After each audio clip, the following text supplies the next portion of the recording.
Chers frères et sœurs dans le Christ Jésus, chers agents de santé, chers amis, ceux qui sont confinés, les malades, vous tous dans le monde entier, je vous salue. Recevez mon soutien, n'ayez pas peur, Dieu est avec nous. Et Jésus ressuscité nous a dit, je suis avec vous tous les jours jusqu'à la fin des temps.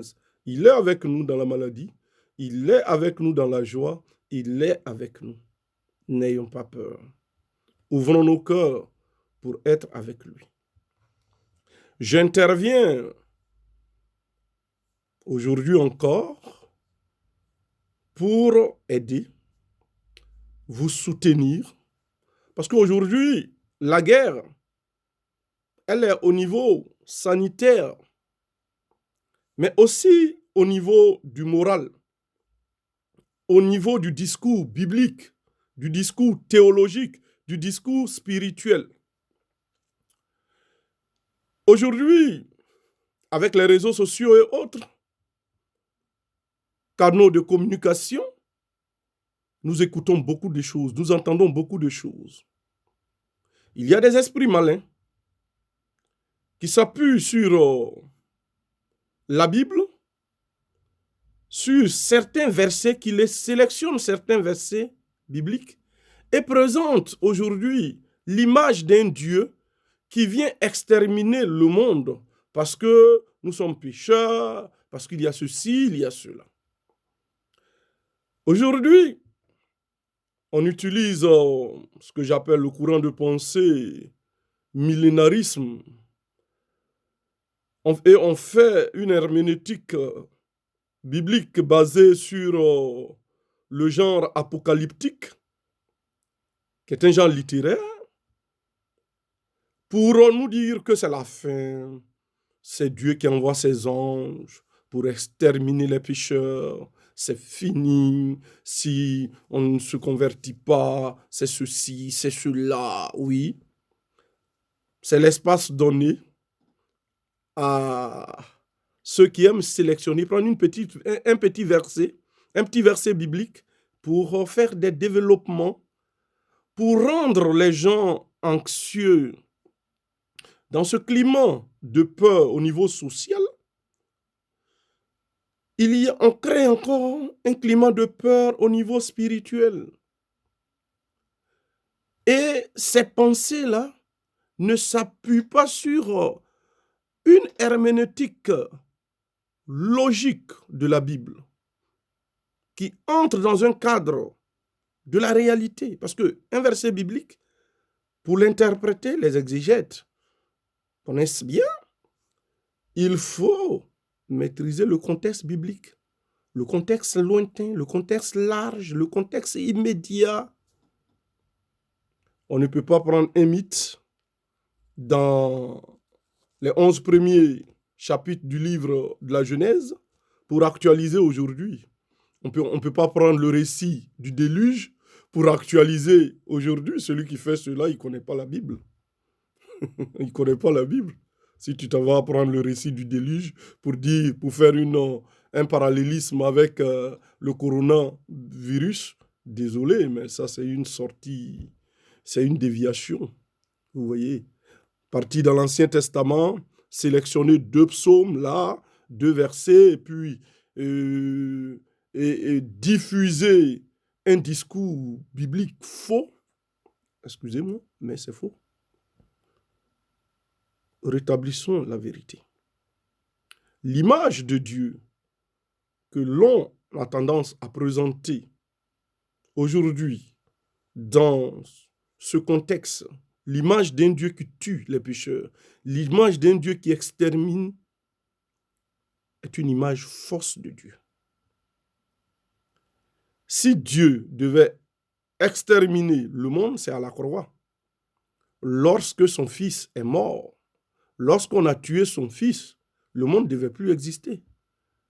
Mais à la croix, son fils qui nous présente l'image véritable de Dieu, parce que pour connaître Dieu, il faut connaître Jésus.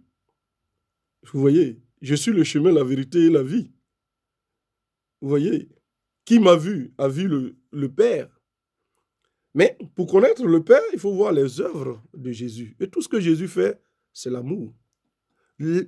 Pour connaître l'image de Dieu, il faut méditer le récit de la croix.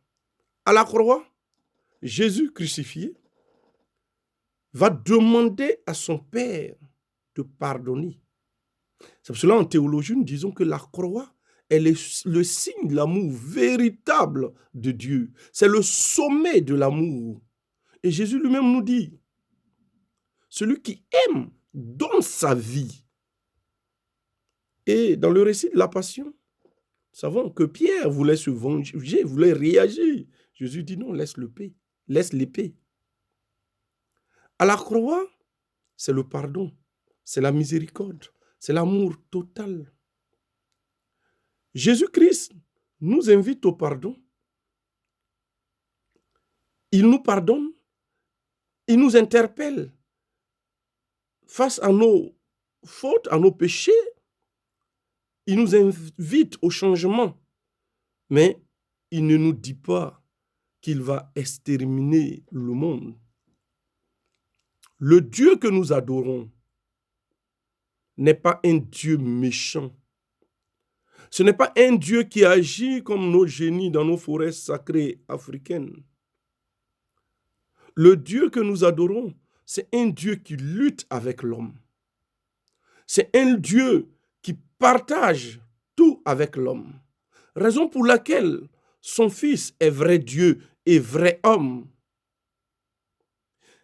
Il est vrai homme, il assume notre humanité, il assume tout ce que nous vivons, excepté le péché, bien sûr, qui n'est pas lié à la nature humaine.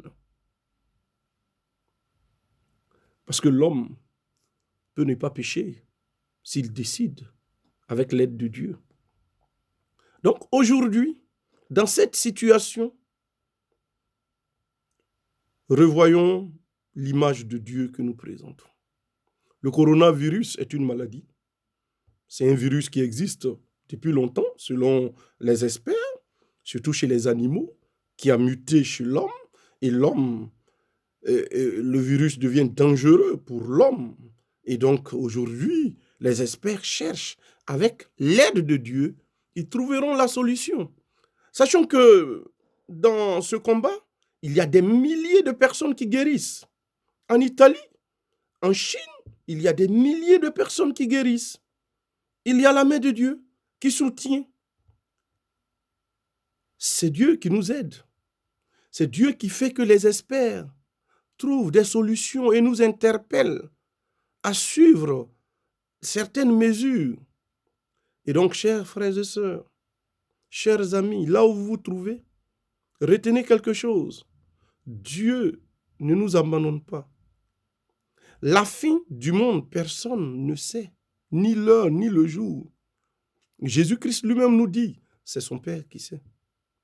Médite l'amour total de Dieu. Là où le péché a abondé, la grâce surabonde. Il ne suffit pas de voir seulement le péché, mais il faut voir la grâce de Dieu. Lisez bien les chapitres 5 jusqu'au chapitre 7 de la lettre de Saint Paul aux Romains.